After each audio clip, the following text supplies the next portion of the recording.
Eran las 11:30 de la mañana del 20 de enero, y la sala de conferencias de prensa en el corazón del Citi Field se sentía más bien como una sauna de alta presión. Cada asiento ocupado, cada cámara apuntando hacia un podio que parecía desafiar la gravedad bajo el peso de la expectación. Los Mets habían cumplido, y la confirmación oficial del fichaje de Bo Bichette ya estaba en el aire. De hecho, la camiseta de los Mets con el número 11, fresca y sin arrugas, ya colgaba en exhibición, esperando a su nuevo dueño.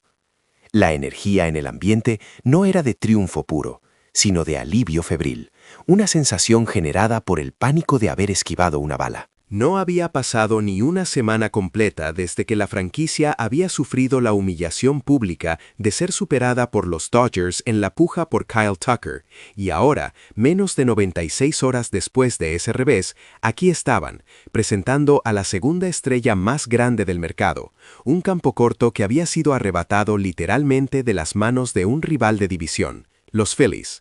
La decisión de ir tras Bichette había sido un giro asombroso, una respuesta casi instintiva a la pérdida de Tucker. El contrato en sí mismo era un testimonio del poder del pánico y la chequera ilimitada de Steve Cohen, 3 años y $126 millones, $42 millones anuales, la sexta tasa salarial más alta en la historia de la MLB, igualando la cifra astronómica que en su día obtuvo Zach Wheeler. La ironía era palpable. El fracaso en obtener un jardinero había forzado a la organización a asegurar a un infielder a un costo que superara cualquier expectativa. Sin embargo, no era solo el dinero, eran los detalles del acuerdo los que gritaban urgencia. El contrato incluía una cláusula de no traspaso total y, lo que era más crucial y amenazante para los Mets, 2 opciones de rescisión unilaterales para Bichette, una después de esta temporada y otra después de 2027, cada una endulzada con una prima de $5 millones si decidía volver a la agencia libre. Esto colocaba a la organización en una posición incómoda. Bichette no solo era un gran bate, sino un cronómetro implacable, obligando al club a ganar y demostrar competitividad de inmediato. Cuando Bichette, con esa andanada de pelo rizado característico y una sonrisa forzada que no ocultaba completamente la seriedad del momento, subió al podio junto al director general, Billy Eppler, la narrativa del Plan B resonaba en el silencio expectante de la sala. Pero Bichette estaba preparado para disipar esa sombra, consciente de que su valor no residía en ser un reemplazo, sino en el poder destructivo de su bate. Bichette, que cumplirá 28 años en marzo, venía de una temporada 2025 que había borrado el recuerdo de un problemático 2024, mermado por múltiples lesiones, incluyendo un dedo roto y problemas en la pantorrilla. En 2025 había rebotado de forma espectacular, publicando una línea ofensiva de .311, .357, .483 y un WRC Plus de 134, su mejor rendimiento en términos de valor ofensivo desde su debut. El bate era incuestionable, pero la prensa sabía que el elefante en la sala era el guante. La justificación de la inversión se basaba precisamente en ese pico de rendimiento de 2025. Aunque Bichette tuvo un inicio lento, alcanzando apenas .275, .316, .363 hasta la primera semana de mayo, su explosión subsiguiente había sido aterradora para los lanzadores. En sus últimos 457 apariciones al plato, Bichette había demolido la liga con un .325, .372, .528. Y la recta final, antes de la catástrofe de septiembre, fue simplemente inhumana.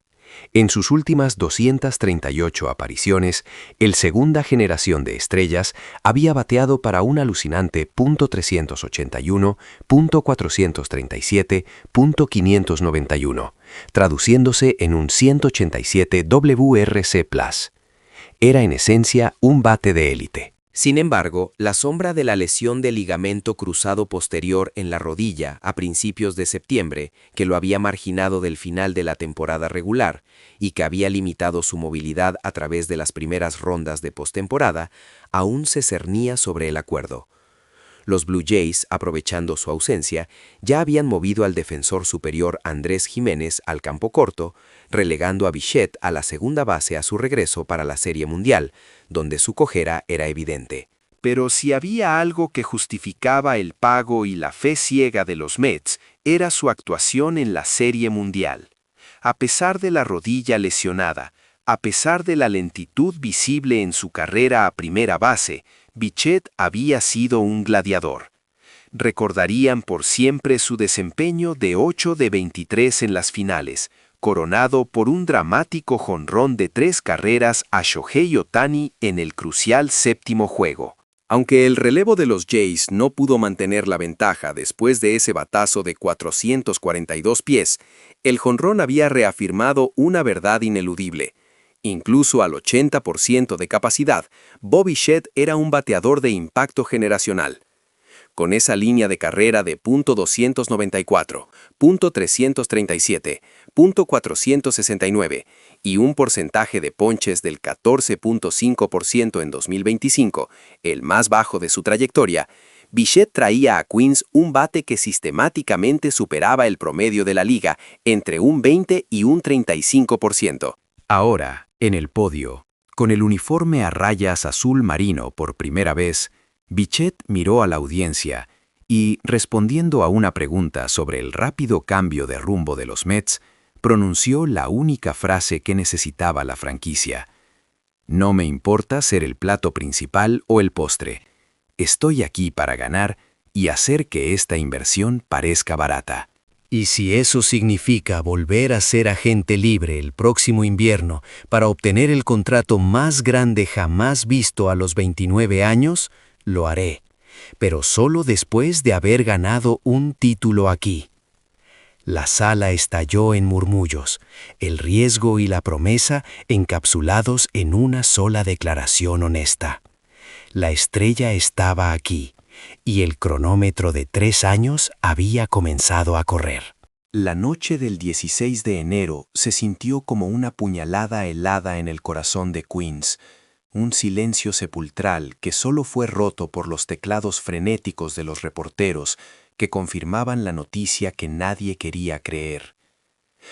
Habían pasado casi 12 horas desde que la información crucial se filtró. Kyle Tucker, el premio gordo de la agencia libre y la solución perfecta para el vacío en el jardín exterior de los Mets, se dirigía a Los Ángeles. La oferta final de los Dodgers, $240 millones por 4 años, con 2 cláusulas de rescisión anticipada, había superado la propuesta de los Mets por $20 millones. $20 millones, una diferencia que para cualquier otra franquicia hubiera sido insalvable, pero que para el imperio financiero de Steve Cohen se sentía, para el cuerpo técnico y la directiva, como una humillación personal. La directiva había sido lenta o cautelosa, y el resultado fue un fracaso inmediato y público. Los Mets quedaron expuestos, desmoralizados ante la liga y sus propios aficionados.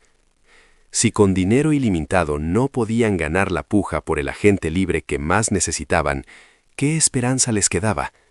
La vergüenza era tangible.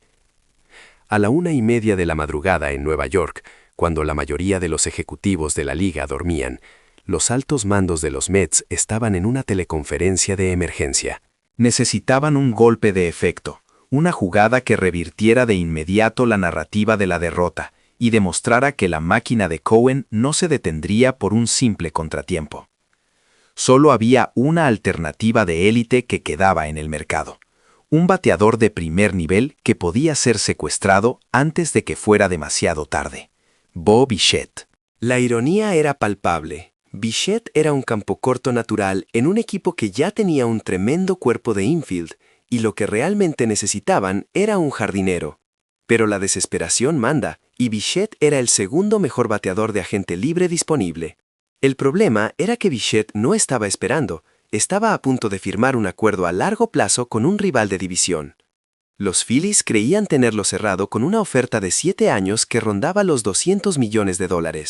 Los Mets tenían que actuar no solo rápido, sino de manera tan explosiva que dejara a Filadelfia sin capacidad de respuesta. Lo que vino a continuación fue un frenesí de llamadas en la oscuridad de la madrugada, un contrato diseñado no para la estabilidad a largo plazo, sino para el beneficio inmediato y monumental. La oferta de los Mets se formalizó antes del amanecer. 3 años, $126 millones.